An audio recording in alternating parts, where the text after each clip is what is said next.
Hi, I'm Alex and this is Pulse Geelong. Coming up on tonight's show, Dan gets up close to a prehistoric predator. We celebrate a special event at Geelong Eastern Cemetery and we have music from Sarah Carnegie. But first, the second annual Motor City Music Festival is back in Geelong for 2015.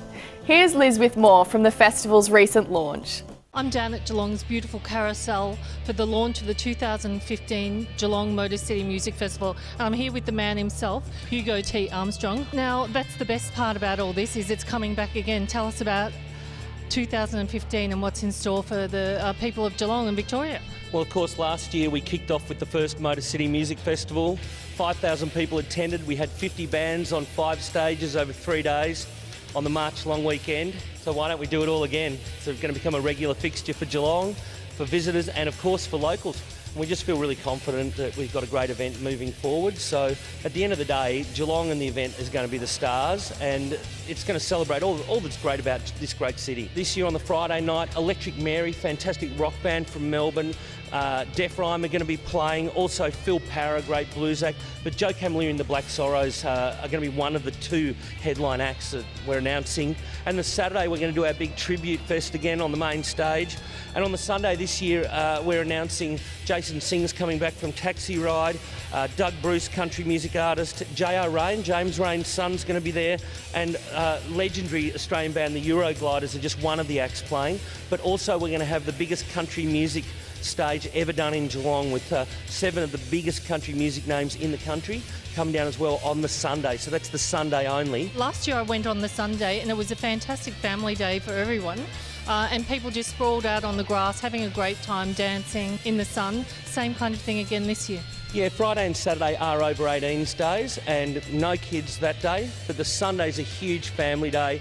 Kids are free, up to 3 kids per adult. Free rides, free entertainment, something for all ages of kids, but it really is a family day where mum and dad can come, kids can come, huge fireworks. It really is an important event for Geelong and the Ballerina. I mean, we really have lacked a music festival and this puts us very much on the stage both nationally and certainly locally. It's a great event. It's fantastic for Geelong to have their own claim to fame and have such a big festival to go to every year. And more to the point, we've got Hugo to put it on and that's the X factor that we need. Look, it was truly terrific last year to have it out at the showgrounds, which was a venue that a lot of people were a bit surprised about, but it delivered in spades and yeah, we're really excited. This is a real reason for people in Geelong to invite their friends and relatives and come down over that long weekend and have a ball.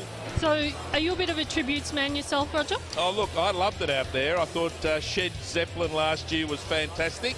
I'm looking forward to some of the big acts that we're about to hear tonight. I've had a bit of a sneak preview and yeah, I'm really excited. I think it'll attract people from far and wide. Look who I found, Michael Stangel from The Voice fame. From The Voice fame. And what can we expect to see from you, Michael? Well, look, it was so expensive last year, I got rid of the band. I'm going to do this little thing where I play kick drum and snare with my feet and play some blues guitar. So I'm going to be doing that. It's a great thing, playing some originals and some blues and roots music this year, and I can't wait for it. It's going to be fantastic. These sorts of events, how important are they for the community of Geelong? Oh, they're massive for the community, having a local event such as this, run by a local, for not only locals but for people outside the municipality, even from as far away as Melbourne, they come down. So Geelong Major Events have funded this festival? Yes, we did. Through the City of Grey Geelong Major Events, of which I'm the chair, we support events such as these to help build our profile as an events capital of regional Victoria, and it really helps the people of this local community. Having a festival like this outshines anything in Victoria, I reckon. So, you know, as a newspaper down here in Geelong, we love it and we support it and we think it's great and we send everyone there. And, you know, year 1 last year was a really good tick, but year 2 is going to be fantastic. Fantastic. And I guess you'll be going yourself and having a good time? Yeah, I went all 3 days last year. I love the Shantuzis and Daryl Breakplay and all these guys. So I'm looking forward to hearing the new list this year, which I'm sure we'll hear tonight. But it's a great event. I really urge everyone in Geelong to get behind it. I think it's really important that Geelong has its own music festival, and you always said that yourself, that we need to embrace these sorts of events and get behind them and take part in them. You know, it's been a bit of a bug in my bonnet that such a great city, the second largest city in Victoria, hasn't sustained a music festival of this nature. There's lots of great music here, there's lots of great events, but it is about embracing them. It's part of our lifestyle, and the city of Greater Geelong is really, you know, the Mayor talks about us being open for business, and that's been my experience, that Geelong is about, you know, innovation, great place to live, great place to study, and a great place to relax and enjoy yourself. And I've found that's why I moved here, you know, and I think the festival's probably was one of the missing cogs in that sort of big machine that is Geelong, and I'm really proud that we're doing it with Chris and all our team. We're really proud of what we're doing. Well, we're proud of you too, Hugo, and the Pulse is right behind you, so have a great night tonight. Thank you. Rock on, everybody. Go to motorcitymusicfestival.com.au. Check out the lineup, and we look forward to seeing you all there. Thanks again to everyone at C31 for their support, and make sure you get behind community television and make sure we keep it on air. The National Wool Museum's latest exhibition showcases a prehistoric wonder until the 30th of November. Here's Dan with more.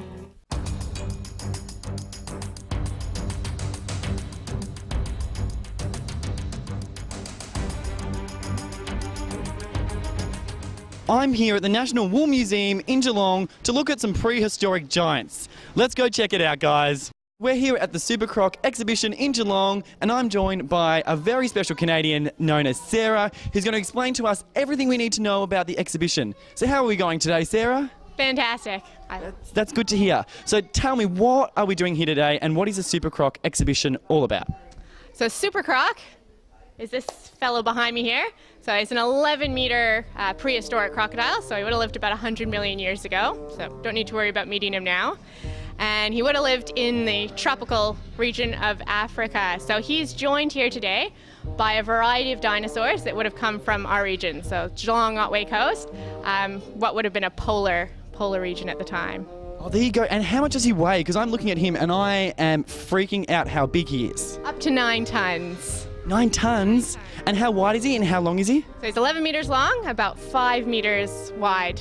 And he would have continued to grow over his life, so this may not be sort of his largest. So there could have been ones that were even bigger than SuperCroc currently. Absolutely, yeah. And tell us a little bit about the way in which he eats and how he used to operate and roam around the world prehistoric times. All right, so he would have lived in the warmer regions of Africa. We don't know a great deal about him in that we haven't found sort of all of his fossils, but they spent a lot of time comparing him to other alligators and crocodiles around the world, including here in Australia, and his behavior would have been quite similar. So he wouldn't have chewed his food, would have grabbed it, swallowed it whole, probably stashed it under the water somewhere to go back and nibble here and there. Might have fed on dinosaurs for breakfast. Just as you do, have a casual dinosaur for breakfast, why not? So his jaws are up to about 2 meters long, so he could feed on fairly large creatures, possibly a lot of fish as well. Oh, there you go, and just behind you we've got a skull. So is this a life-like skull, or is this the real deal that we're seeing right now? So this is a cast of the real deal. So it's life-size, the right colour and size, on loan from the Central Australian Museum. So there's about 100 teeth in that jaw, and up to about 2 meters long. I'm spinning out right now. And tell us a little bit about the other things that we've got here on show at the exhibition and what people can expect to see when they come to Geelong and come to the SuperCroc exhibition. All right, so the showpiece, of course, is SuperCroc, and he's surrounded by a lot of information about the research that went into trying to understand his behavior and lifestyle and where he lived. And up the front here, we've got the story of the dinosaurs of our region. So you'll see Velociraptor, there's a Tyrannosaurid skull, some small mammals and fish and plant samples, so you can have a look at those. And then we've got our Design a Dino room where you can build your own out of Lego and leave him to join the show. That's always good because everyone wants to build their own SuperCroc. That's right. And tell us a little bit about how he got extinct, because we're very thankful right now where they're not roaming around the world with a big croc like that. So he went extinct about 90 million years ago, and it's likely due to a changing climate.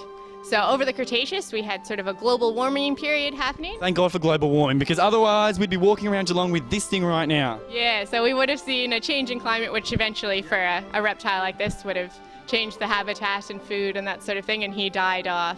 And tell us about the fossils as well that we've got on show today, because I know that we've got some amazing lifelike fossils all the way from the Otways. That's right. So the fossil material at the front was all mostly found at Dinosaur Cove, so up the Otway coast. So this is from our area. We've got Lianosaurus. So that one was found by Pat and Tom and named after their daughter. So as a 12-year-old, she got her own dinosaur.